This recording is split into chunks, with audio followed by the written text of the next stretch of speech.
So here's a random video for you all. If you're wondering how to use these new gas cans, like I had the old ones where you can just pour them out.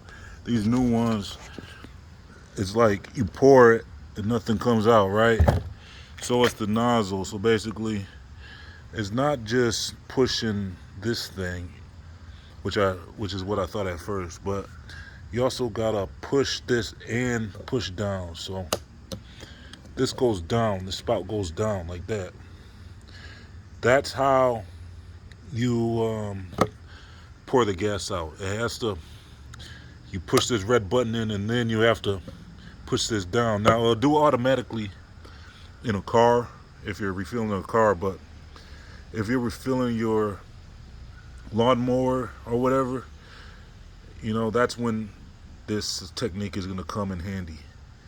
So make sure you pull this spout down and then pour the gas and it'll come out.